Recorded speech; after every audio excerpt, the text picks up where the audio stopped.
welcome to the Art of Hobbiness. I'm Erin. I'm joined by my lovely co-host, Tam. Hello. Today we have a special guest, Mckayla. She is an SEO strategist, blog writer for brands who just want to grow sustainably without sacrificing their well-being.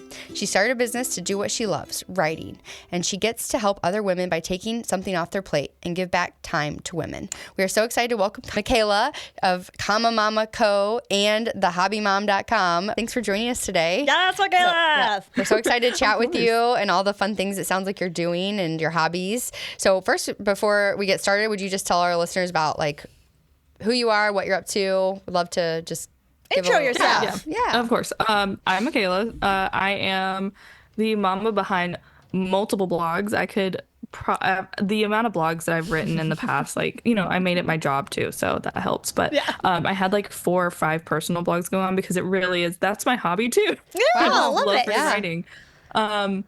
But I am a mom of 3, and my oldest right now is 5. My youngest, she'll be 2 in my goodness, not even 3 months. Like it's crazy. We're forever, you know, 1 year apart somewhere because I've got a middle one floating in there. Yeah. She's 3, so they're always either 1 year or 2 years apart. You're a busy lady. Yeah. Yeah.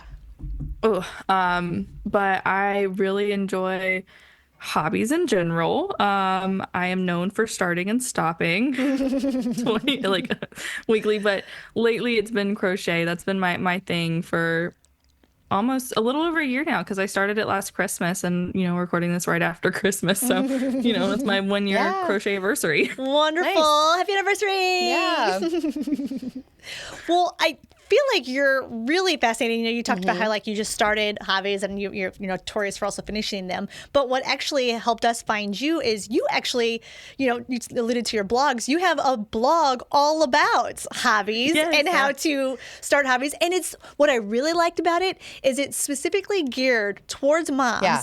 And it even calls out the fact that moms tend to not really have alone time until the babies are asleep, which means it's late night. And you promote using that late night time to explore hobbies. Tell our audience about your hobby podcast or blog. So, my blog. So it's called The Hobby Mom, and it actually was stemmed. I was like, oh my God, I don't even know where to start. Because I used to play games. That was my thing. Like, I would play video games, and that was the way like me and my husband would bond and connect. And you know, we played different games before we even met, and it's always been a life. Like, I had a GameCube the weekend it launched, but I can't log on to a game. I don't have time to. Like, by the time that I'm settled and I'm getting into it, like, I feel like I don't have enough time to get anything done. And plus that also, I feel like there's a difference in how much focus you need. Like, you really have to focus on a game, and I feel like I just can't watch my children on my peripherals, and I cannot play a game on my peripherals. Like, there's just, it's not possible. Now that my 5-year-old's kind of getting into games, and my 2-year-old, my almost 2-year-old's kind of getting there, it's I could probably reintroduce it, and I'm trying to like bring it back into my life because I do enjoy it. But I was like, I have to find something like this. I can't just exist like this because blogging was it, but then, you know, blogging is also my job. I can't write 24/7. It's just as time consuming or focus heavy as gaming is. And I was like, I gotta have something to do. So I started The Hobby Mom, and I was like, well, I guess I'll just put it on here too. Right. You know, we'll everybody will do it together. And it really kind of kept me accountable there for a while. I was like, you know, I'm kind of dropping off, but maybe I could like find some cute patterns and make a roundup so that it's my list to come back to. And I tried a lot of hobbies. I tried paint by numbers. I tried embroidery, because I think embroidery is really cool, especially the modern embroidery patterns. Like, so beautiful. Yeah, they are awesome. Like, people are getting really, really creative, but needles. And so you can't just leave a project laying around with a 1-year-old who can walk and grab it for it to be easily accessible for you too, because that's a good point. Freaking needles. So that one was out. Paint by numbers requires a space for you to keep it. If you're gonna, you know, pick it up and put it down, or, you know, you have the risk of a toddler smearing paint everywhere. And I'm sorry, but I love their creativity and they can smear it on their paint as much as they want to. But if I get halfway through a paint by numbers and there is a handprint dragged across, like I might cry. Yeah. Right. And then the same with reading. Like I could do reading, but I would end up staying up until like 4 a.m. trying to finish a book series because I'm just a compulsive reader. Right. Like I'm very much a compulsive reader. I've not broken that habit, always had it, but I can't stay up till 4 a.m. either. Yeah. Right. So, that's what led me to crochet. And if you go on the Hobby Mom now, a lot of the recent things are crochet. I bring out the Cricut and do some crafting when birthday parties come around because that's a big thing for me is birthday parties. And I'll do their signs. And I did my daughter's, oh my goodness, the thing that goes across the high chair, the banner, the birthday banner. Yeah. I did the birthday banner and it was a lot of fun. But crochet, the hooks are not dangerous if you have the big ones. Like at least not nearly as dangerous as a needle or those skinny ones are. A lot of the yarn is bigger if you're using the bigger hooks. And then even if you're not, like, it's easier than like thread to keep up with. And if my kid gets into the yarn, I can typically like respool it. Like it's not a big deal, but yarn, you're just kind of screwed there. You're just hoping for the best. So it's kind of I would say the Hobby Mom's kind of been like my journey to finding crochet at this moment. That's amazing. Hopefully it'll kind of like diversify again here in the summer because I'm gonna try and pick up gardening, and we've kind of picked up a little bit of livestock. We've got chickens now, and I would love to have some goats, and I'm trying to push for a cow. All right. Yeah. Yes, get a cow. But I don't know if I've got my husband convinced on this one. He really wants pigs for some reason. Really? I think a cow would be easier than pigs. I don't know. That's what I said. I was like, Or less messy. why I don't would I know. get a cow? Yeah. But whatever. I mean, Yeah. That's so funny. You That's bring up awesome. such a good point that I don't think we really have touched on much on this show, but like how some hobbies are not necessarily toddler friendly. Right. True. And you have to Yeah. kind of be like, keep that in your mindset when exploring new hobbies with new intentions in the new year, right? So it's a very good point for those moms that are trying to explore that. Yeah, definitely like Yeah, I thinking mean, about the ages of I your have- children. well, I have a friend who she's really deep into hobbies. She does knitting, crochet, and she's kind of who helped me along the way because some of that stuff is crazy, like that magic circle, magic ring, whatever you want to call it. Like it is. It's always good to have a friend to help you, keep you accountable. It does, and then you can have like craft nights because it's a little bit easier and all that good stuff. But she kept suggesting different things, and I would be like, all right, I'll try it, but I don't know how well it's going to work because I think she suggested cross stitch and gave me like a Christmas pattern and I couldn't even start it. I like pulled it out and then immediately my littles were like hands on the needles and I'm like, oh my gosh, this is not going to go great. So tell me a little bit about, like you said that you're like a constant starter and stopper, but it doesn't sound like in a bad way. It sounds like you're just a very explorative person. Do you have any recommendations for our audience who are going to try to start new hobbies and stop? How do they be okay with the stopping part of it? Have you figured out a trick to that yet? I approached it with, and I'm trying this because I want to find something I enjoy, but it's okay. Like I'm going into it knowing that this could be my thing, but it could also be like something I need to set aside. And I think it also helped that I didn't come into it with the idea that, okay, I'm going to turn this into a business or I'm going to make projects for everybody throughout the year and give everybody like crocheted gifts for Christmas. Like it was very non-commitmental. I was like, I'm trying to find something that's going to make me happy. And I would love it if it could continue. But if it can't, then I will come back to it in the future. If I enjoy it, I will come back to it. So, for example, before I had my second, when I had my first, I did winter guard. I don't know if you know what that is, but like color guard with the band. Oh, yeah. So winter guard is it's without the band, but you can do it as a younger adult. I would say like your early 20s, 19, 18, right when you graduate. And so I had my son young. I had him when I was 19 I just turned 20.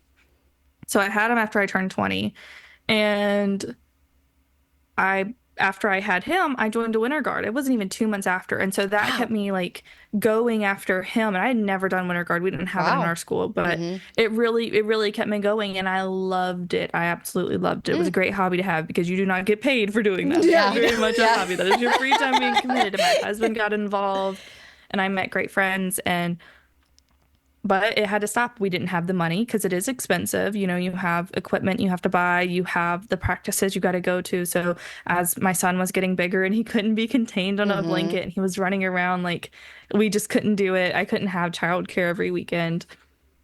So I stopped. And then after I had my daughter, I was like, okay, my first daughter, I was like, okay, well, I can't do winter guard again because I think I'm aged out for what I was looking for.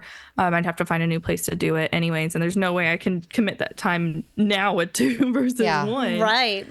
So I picked up aerial yoga and I would drive to town after they had a 30-minute class, or it might have been an hour, but they had a class that was after bedtime. So we'd put them to bed. My husband would settle and then I'd drive to town, which is actually like a 20 to 30-minute drive. We live out in the middle of nowhere. And I would just spend an hour doing aerial yoga and chilling and just enjoying time.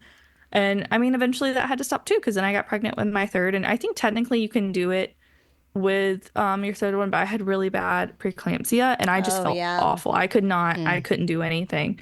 So I was like, all right, well then aerial yoga's gone for now. And I really wanted to get back into it after I had my third, but timing just wasn't right. Yeah. Right. And plus, it is a recurring expense. Like you don't always have money for it to pay for a class weekly. So I was like, all right, well, we'll let go of it. But when my kids get back in school or my business grows or maybe one of my blogs gets monetized, like I'll have some extra money to come back to it. Like it's not going anywhere and I'm not going anywhere, hopefully, but but you bring up early. It's such a great reminder that we have these seasons of our lives and we can't always do everything we want to do, but we make the best of it, right? And you just have to find the joy in that time in your life. And I think it sounds like you've done a really nice job of being able to do that, to maintain that. So it's very inspiring. So even just like you calling it to the point that like just because you had to step away for that moment doesn't mean that it's done forever. Right. Like you can't always circle back. Like just because you walked away, it's not a finite, that's it, I'm done. Yeah. And I think sometimes I need to remind myself of that because I think sometimes when I walk away from these things, I'm like, no, I'll never get to do it again. Although calligraphy, I would love to never, ever do again. I had one experience with calligraphy. My grandmother is just like me. She's very much a starter stopper. She just follows her passion. She's like, I'm feeling like making soap this week. And then she's like, well, I think I want to pick up scrapbooking. And my grandpa supports her. That's amazing. Throughout the entire process. But it's amazing. I love their little thing they have going on. But she's like, Mckayla, I don't like to do calligraphy anymore. I'm kind of done with it for the moment. Would you like this kit? And I'm like, sure. I do not have the dexterity or the patience maybe to sit there and go, okay. And I'm like, nope, we're done. Yeah. No, my normal handwriting is very much like chaotic and fast. Yeah. And so to like try to slow down and do calligraphy it was almost like torture for me. I was like, there is no amount of beauty that's going to come out of this that I'm going to be okay with right now. It's like, the payoff is not worth it. No, I'm trying to get the sentence out before the thought is gone. Like, just go. It's like, God, come on. You're not a slow hobbyer. I'm not a slow. Well, yeah, especially in that sense, it's like trying to get your kid out the door in the morning and you're just trying to get the coat on and you're like, just put your arm in this hole and for the love of God. Yes. That was calligraphy for me. It felt like the toddler that I was just battling to get outside and I just couldn't get them outside. That was my experience with that. So you kind of alluded to the fact that like it seems like you have a lot of support around you, not even just like your grandmother. You also alluded to your friend, but I think you also mentioned that your husband also has found some success in hobbies. It sounds like you've got a really good hobby community. Yeah. Tell me about that. How did you establish that? I would say it is kind of a more recent thing. So, it's always been a little bit chaotic. For in the beginning, the only hobby I had was the winter guard. Like, and it was very much on set days. Like I had a Saturday, and then I think I had like a weekday afternoon. But like outside of that time, I wasn't able to tackle anything. So it was very set, and it was just me and my husband, and he wasn't involved at first. And then I like told him, I was like, I need this support for me to like not go crazy. And he kind of stepped up for that. And then we kind of fell off when after the second, because life just kind of got busy, and my mom actually pushed me to do the aerial yoga and kind of just get out of the house. And she was like, I will cover your first like month or two, and if you can stay consistent with it, like that's great, but I just want you to have some time out of the house, because That's really awesome. she couldn't watch the kids, like we couldn't get weekdays off. His family is in Charleston, which is about an hour and a half away, so it just wasn't possible. We have a lot of my family's really close. We all live right here. The only downside is we have a lot of elderly family members, so they take constant care. They're close because we need to take care of them because they can't live far away.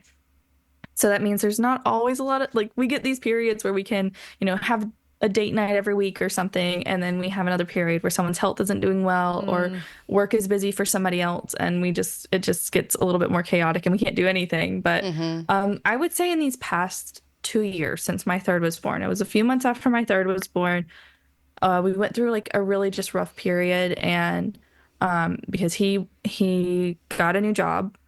He had a promotion at work, and he's like, it's really good money. I think I can do it. And I'm like, well, if this is what you want to do, and that's fine. And it was like immediately after we had my daughter. It like not the week after he was in this new position. And excuse me, but it was way more time consuming and had late nights and was way more stressful. And I was like, if we can do that. And eventually he was like, I can't manage people. So he stepped back. And after he stepped back, we had a really serious conversation. I said, I can't, I was happy to do it if this is what you wanted to do, but I need you to kind of figure out what you want to do so that we can create like an atmosphere, a little world for ourselves that can function in some way. Because, unfortunately, when you work from home, and that person is not necessarily there to see what you're doing, there's kind of a misconception about what you're working on. Yes. And it's not just with him, it's the entire family. They're like, we know you sit over there and you work at home, but like, what does that mean? So I get a lot of calls from my sister and my mom. Not normally my mom because she doesn't have kids, but like, who are my sister's like, can you watch my littles today? Daycare can't have them. And sometimes it's okay, but sometimes like, we've done this once a week for the past 3 weeks. I really can't because I too have to work. So he kind of had that also that misconception of what I was really doing during the day. And so he was like, well, can't you just do it earlier? And I'm like, well, between dropping the kids off and you staying late and actually needing to sleep, there's no time for myself. It's hard. And I was like, so if this isn't what you want to do, then I need time for myself. That way I can put more energy into our relationship, into the kids, into my work, so that part can maybe support us more financially. So we really sat down and mapped it out. It really required us to be a little frank with each other in that portion, because we weren't having any issues anywhere else. But when it came to having time for myself and time for him, because even I was like, well, all you do is, when you sit down, you're playing your game and all that stuff. And he's like, well, this is kind of like my reprieve. And I'm like, you're right. That would be your reprieve just as this is mine. It's just, it looks different. So there was a bit of miscommunication there. And now we've also like talked about how to communicate if we need time versus when we're just sitting down because we have time, so that the other kind of knows what to expect. Like, did you have a really rough day? Yeah, go ahead and sit down. I've got this for an hour, and then when you're done, we'll swap off, we'll tag team this, and we'll be fine. So we've really worked it out, and he's recently picked up woodworking. He picked it up before our third was born, but babies come in. Woodworking's a little time consuming, and I would imagine. You can't have babies around for that. It's a little dangerous too. So once our third was born, he kind of had to take a break from it. But now that she's getting bigger and we have a little bit more freedom to do stuff like that, he's gotten back into it. And I wish I had. He made me a little strawberry tray, like a charcuterie tray. Oh, nice. Per my request. And we did a lot of Christmas things, and he's really enjoyed that lately. So I'm really happy for him to have found something. That's great. that he can do. Did you say he's trying to turn that into a business, or? That's his goal. Yeah. Part of it is going to be like a business where he wants to sell like the serving trays and the charcuterie boards, and I'll use I have my motherhood blog, not the hobby mom, but I'll use my motherhood blog to share the little charcuterie boards I create and have for lunches, to kind of get some traffic there. But really he just wants to create stuff. Like he used to do the cutting boards, and he made a beautiful chessboard one year. It was so pretty. But he wants to have something just because wood's not cheap, so he has to have a portion to support it. Sure. To buy the materials for the course. stuff that he enjoys. Yeah. It's true. That's the crutch of it all. Yeah, right? some of the It's hobbies like, get so expensive. I want to just stop and just only do my hobbies, but you got to have something that funds the hobbies. Yes. You're like, yes. dang it, all right, I'll have a full-time job. Yeah. I want to circle back to like the point where you guys had that very pivotal conversation. Yes, it sounds like me too. Like we've talked about that before, how important it is to have supportive spouse or significant other, and like kudos to you for doing that, because I think that's such a key point into creating that space for yourself, is just asking for what you need, right? And sometimes that's very challenging as a mom and a woman who's giving all the time, to feel, we feel a lot of mom guilt, or just guilt in general, to ask for that time. So it's, I think that's just a really important point to like remind everybody that it's okay to ask for what you need, and it does make you better. It's not selfish. It makes you better as a mom and a woman, and like, so yeah. Well, and to add to that, the point that you said that, sometimes that self-care hobby time looks different for other people, right? And I think before I really went into this hobby journey, I don't think I had any hobbies at all. But my husband has many hobbies, and I really struggled with understanding where he came from, because his hobbies, even now, I don't feel like look like what my current hobbies look like. And so I struggled with being forgiving sometimes on his ones that took a really long time, like 5 hours. I'd be like, what could you possibly be doing? Whereas now that I'm kind of in that world, now I'm starting to kind of understand how that space is needed, and it does look very different. So no, I agree with you. I think that's really good point to that. So you've got your Kama Mama company, right? Yeah, the Kama Mama, yes. Kama Mama, and then you've got Hobby Mom, then you have another motherhood blog as well. Yes, is that I do. She loves that's to write. amazing. I love that. So you've really, when I'm in the mood to write something, I just go to whatever website I'm feeling. I'm like, all right, I think I'm going to talk about motherhood today. Yeah, I love that. Because I do the birthdays, I'm like, okay, this is like a good memory. I'm going to put it on the mom blog, and we're going to have this forever. Yeah. Oh, that's really sweet. It's been really nice. I actually I feel like, especially in that first year, memories are so hard. I feel like I have a hard time remembering anything, but we did so many projects. We did the birthdays for each of our littles. I always do something special for the first, a little bit more so than the other years. Yeah. And since I put it on the blog, I swear I don't forget it as much. I was going through it the other day, and I've got my first daughter's, I've got her first birthday on there, and I was like, I forgot we had these little details in there, because I did an Addie in Wonderland, because her name's Addie, so I was like, Addie in Wonderland, so this will be cute. Yeah. And then we did like some renovations in the house, and I'm like, oh, I remember when my son did this while we were doing this, and it's just or when he helped, and like all these different things. But it's called Everyday She Moms, and it's a renewal of my very, very first blog, which was called like That Mama Mckayla. Wow. But I let it die off. I was like, oh, I can't, why should I be a mom blogger this? And then I had the opportunity, a friend who was also a mom blogger was letting go of her website, Everyday She Moms. And she's like, I have a bunch of contributors from other mom bloggers. None of it's not really her. It wasn't very personal. Like there wasn't like stories from her. It was like stories from other moms on it. And she was like, would you be interested in buying it? I think she had made a post, and I was like, I'm kind of curious. You want to share a little bit? Sure. And so she was like, well, if you're interested in buying it, I'll do it for, I think it was like $500. Might have been even $200. It wasn't bad at all. I was like, you know what? I'm kind of interested in flipping a site, because I was like, well, I'll buy it. I'll put some mom blogs on there, and I'll flip it. And then I started blogging. I was like, you know what? I'm going to keep this. I like this. And it just kind of has grown that way. And it's it's just a lot of fun, you know? Yeah. And I get to log in and go wherever and do what I need to do. Yeah. It seems like you've really like built your life, or you're trying to build your life around all the things that bring you joy. Some of them you're trying to make money off of, but but really just encompassing everything that is stuff you like to do. And in a creative space, yeah. Right, in a creative space. I think that is really cool. I think that's what we probably all want to aspire to some degree, right? Get out of the rat race and find joy in our lives. So I think I appreciate that. Now, it does sound like she suggested like your whole world, like your bubble is kind of really built, like the people around you, the activities, the work is built around like this creative space and self-care. Do you find yourself ever getting burnt out of having that at all times around you? It does actually. I just, if I'm feeling it, just stop. Like there's no reason, and that's kind of a recent thing too, is just in the past probably like 6 months, half a year.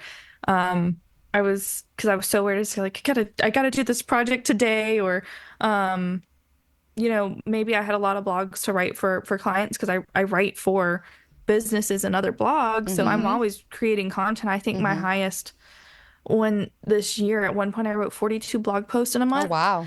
And in a month? I just did not. In a month. Yeah. Wow. That's a lot. I had to make sure I heard you correctly. Yeah, no, I can, if I am in a creative zone, I can write 4 to 5 blog posts a day. Wow. And they are researched, SEO optimized, all that stuff. But it is a commitment. It is not something I can do multiple months in a row. But I think I had taken on a lot of work. And then I write for an agency too, and she has blog posts that go out for her clients. And I was like, all right, well, she's having a really good month. I'm having a really good month, and all of this content has to go out. So I ended up writing quite a few blog posts that month, but there was no way I could write for myself. Like I was not doing that. Even reading, just looking at words, it was like, I can't do this. And so that meant crochet was pretty much off. Any free time I had, I think I was pretty much sleeping, or we really got into making bread, but not like sourdough and stuff. It's literally just, I call it my lazy girl bread. Yeah. Love it. It's you dump it all into a bread machine, and you just let the bread machine do Call all it a the day. like, That sounds like my kind of bread making. Yeah. Definitely. I've made some really good ones and some really not so good ones. I made my first attempt at a garlic and cheese bread was literally like a dense loaf. That was maybe, I put in my normal ingredients, and I think it was maybe like half an inch thick and just dense. It was just, I don't know what happened. I left it to bake and then came home, and my husband was like, nope. I don't know if you want to see this. It's pretty bad. Don't try this at home. But I do get burnt out, and when I see or hear the feeling, when I feel the feeling or sense it like coming on, I'm like, just step back. There's no one telling me I can't. First of all, true. There's no consequences to me stepping back. Yeah. There are absolutely no consequences for me saying, you know what, I don't really want to crochet tonight, or crochet this week, or write today for myself. Like outside of like work, there are no consequences to me not doing my hobby or anything like that. And then even me and my friend now have hobby nights, and even if we're like, I don't really want to, we schedule it, and then we're like, well, I don't really want to do it anymore. We sit there and watch trash TV. Like, let's watch Below Deck or Sister Wives, or something that's like just brain numbing for a minute. Or we watched The Secret Lives of Mormon Wives one day. We just binged it, and I was like, all right, well, fine with me. It's fine with you. Yeah. Right. Just following your intuition and like there's no reason, there's no consequence for this. And that was a really hard thing to realize. Like the only like we need to keep ourselves accountable in some way, shape, or form, but for this, it's not necessary. I mean, if you feel like you have neglected yourself and you're like, I really need to get back into it, that's something else. But if you're like, or it's like those Duolingo streaks. Yes. You get to like 200 and you're like, I'm doing so great. I'm doing so great. And then you're on day 201. You're like, oh my God, I really cannot log in there. Yeah. And it's sending you all these alerts. Yes. Yeah. There's no consequence besides losing your streak, which I mean, it's cool and all, but there's no consequence. Yeah. Right. What is it going to take away from you? Right. It's such a good point, and it's such a good word to use because, like, I think I'm a recovering perfectionist, and so like perfectionism like comes into play a lot whenever I'm thinking about that burnout and that stepping back, because I think in my mind I see it as I'm not doing it well. In the beginning, I would say I've improved a lot, but I would say in the beginning I felt like if I did take that step back from that burnout, then I wasn't doing it perfectly, and then I was really being hard on myself about it, and I really had to sit there and think about, like, why am I being so hard on myself about it? Is because, do I feel like I'm disappointing somebody? Who am I disappointing right now? I'm not even disappointing myself. If anything, I'm disappointing myself. I'm disappointed in myself. Right. Yeah. I'm like going through like this like cycle. You're only hurting yourself. I'm only hurting myself by hurting myself. Right? Right. I was like being a bully to myself about it. Yeah. It's funny that you bring up the Duolingo streak because I'm currently doing Duolingo, and so I was like, I almost lost my streak last week, and I was like, why do I care? Yeah. But it's, you know, the word consequences is such a good word because it's like there really are no consequences. It's just you just got to be humble to yourself, take care of yourself, and sometimes that really is just seeing what isn't bringing you joy and taking a step from that joy. And as we already talked about earlier, it doesn't mean that you can't come back to that. It just means that maybe just this day you need a break, or maybe just this month, or maybe the season has changed and, you know, you don't want to do a hobby inside the house anymore. Now you want to go outside and do your hobby. And it's I just think just being kind to yourself, you know, I think that was a great point you made. It also comes into being a little lenient with what you're calling a hobby. I feel like people are like, well, I'm not crocheting, but I really like making Cuban coffee, or like, it's all, if it brings you joy, it is a hobby. If you like to do it multiple times, or like do it once a week, every few days or something, and it just brings you joy, it's something out of your usual, that is a hobby. Like, call it whatever you want to, like, but it is a hobby. On this here podcast, we very much agree with that. We think brunching should be a hobby. It should be. It is one of my favorite things to do, and I would love to do it every week.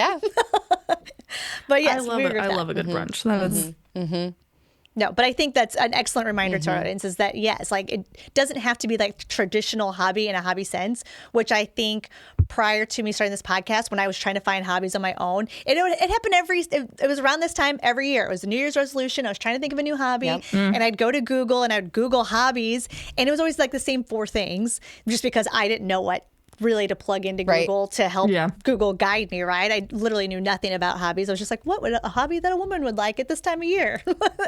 And I feel like, you know, I think that I was so close-minded about what the hobby meant that I couldn't get myself out of that rut. And so I think just changing what that word looks like, the definition of the word, and just putting that it's joy. I think that's great. I think it's really great. Yep. So smart. What's on the horizon for you? What do you have anything upcoming plans, or for your hobbies, or for your any new hobbies you haven't tried yet that you're really looking forward to diving into, that's on the horizon for the new or year? your businesses, anything? Oh, yeah. not until summer. I'm kind of like in a busy season with the Comma Mama. I have a summit that I'm doing, a virtual summit that I'm doing at the end of this month. And then I have a live speaking opportunity in Nashville in April. So like I'm trying to get some digital products out there. So like I'm pretty heavy in the back end work. And then my husband, of course, wants help setting up his business. Sure. So I'm doing all that. Yeah. So until summer, I'm not really starting anything new, but summer we're going to do some gardening. I want to get a little bit more into bread and baking. I hate cooking. Yeah. Absolutely hate cooking, but I will bake. Yeah. Okay. Nice. All day long. I love likes baking. her baking.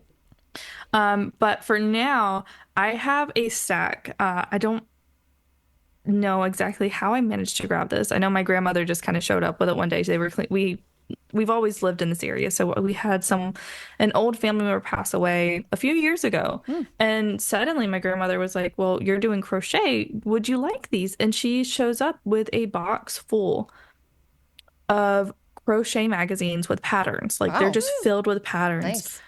Some of them are as old as 1951. Wow. Oh, wow. Up until like 2005. That's incredible. And so I think what I'm going to do is, starting this week, is just pull a random one. Okay. Flip to a page, or maybe comb through it to find one that I find intriguing, and just crochet it. No, like Fun. nothing That sounds special. really And fun, just, actually. Yeah. yeah, I was like, how am I going to go through I'm staring at the stack right now, but it's a good shelf. Wow. So there's a lot of them in there. There's Christmas stuff, Easter. I think the one on top is like a crochet birdhouse clock, cuckoo clock. I'm not quite sure, but like these are all things. The problem with crochet is it's unless you are thinking of it directly, you will not find the pattern. Oh. Because you can't, like, if you look up crochet patterns, it's going to be very similar ones over and over again. You probably get some Grammy squares, some, I'm going to say it wrong, amigurumi or something like that, I which have is no the stuffed idea, animals. so you're okay. Yeah.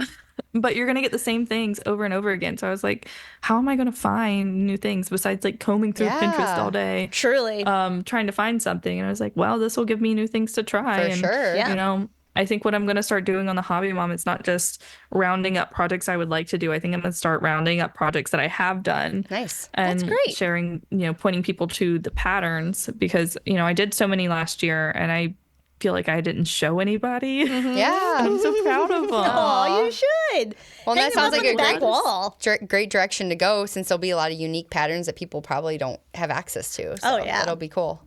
I would say I Lost in follow time. quite a few like crocheters on Instagram because they like to share some free patterns on there. Oh, nice. And I was like, I feel like they have some similar themes. A big thing right now is like this clothing wrap that is just like your top and then Okay. it crosses. Oh. I don't know if you can picture it from that, but there's a lot of like Visualizing. common things happening right now, and they're cool. But like, I want to try something new. Right, off Also, the I'm beaten not path. really committed to making clothing yet. It's Yeah. it's Oh, a yeah. time commitment. Yeah. Oh, I bet.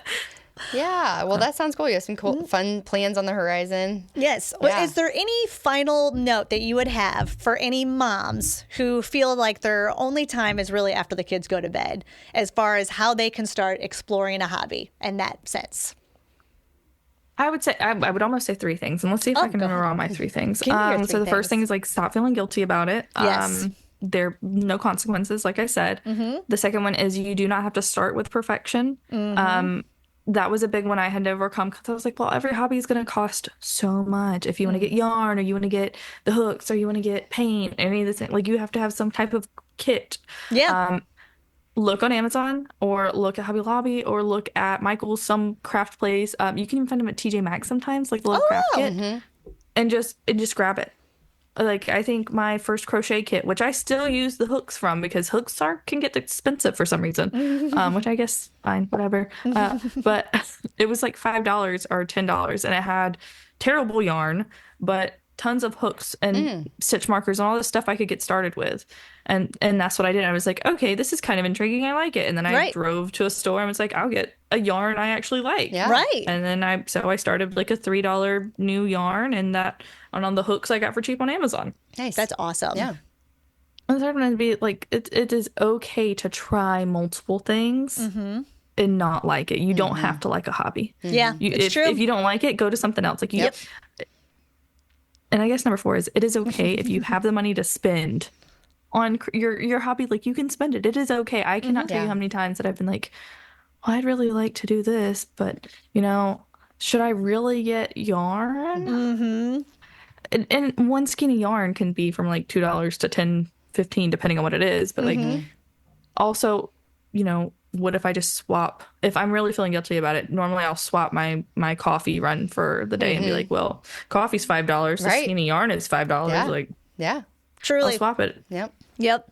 I also find, Those are great tips. and I don't know if you've experienced this yet, because I know your kids are still a little younger, but like if I'm exploring a hobby for myself, I'll talk myself out of spending the money on it. But if it's my kids that are wanting it, I'm like throwing all of the everything Yeah. that they want at it. I'm like, of course you can. What else do you need? Yeah. You want yours gold plated? You got it. Yes. My son, I keep saying he's 5. So he's 5 again, but he is into Legos. He is very much into Legos. So I'm like, dude, whatever Lego you want this Yeah. Lego? Okay, Yeah. I will Yes. like, I don't know, I'll pick up another client. We'll be Yeah. fine. Yeah. Oh, you want to get like do you want some LEDs to Yeah. put around your Lego creation? Yes, Can we you put a shelf do. in your Yep. room? Like, do you need another shelf in your room?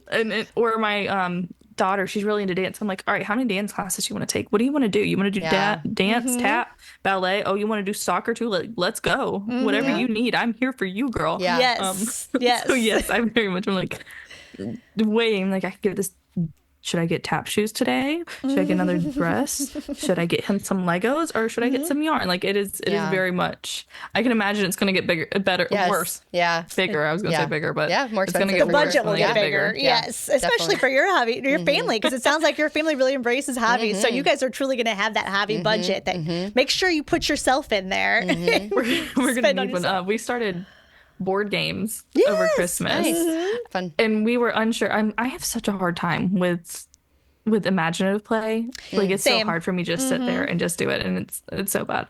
But I was like, you know what? We're gonna do board games, and let's see if they can grab them. Because I mean, Uno, it's like matching numbers. Yeah. Candyland, you work on pictures. I was like, we can do this. Yeah. We can do this.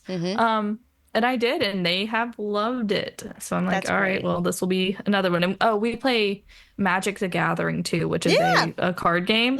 That's something that my husband and I do together. We don't do it as often anymore because obviously, like, children. Yes. But we still try and find time for it. But my son has always been interested in it. So as soon as he can read, I'm pretty sure we'll read Magic the Gathering cards. Sure. Fun. We're working on regular reading. Let's wait before we start working Absolutely. on game cards. But I'm pretty sure he'll be asking for his own deck and to play as well. Yep. I love that.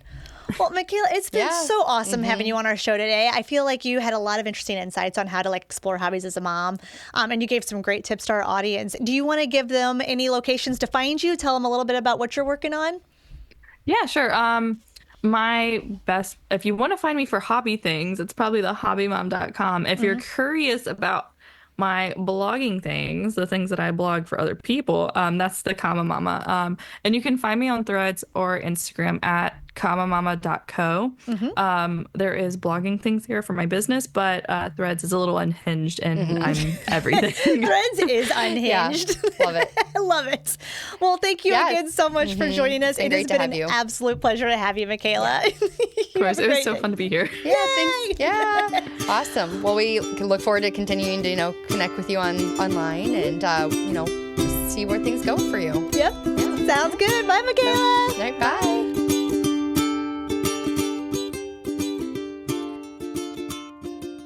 Thanks for listening to The Art of Happiness.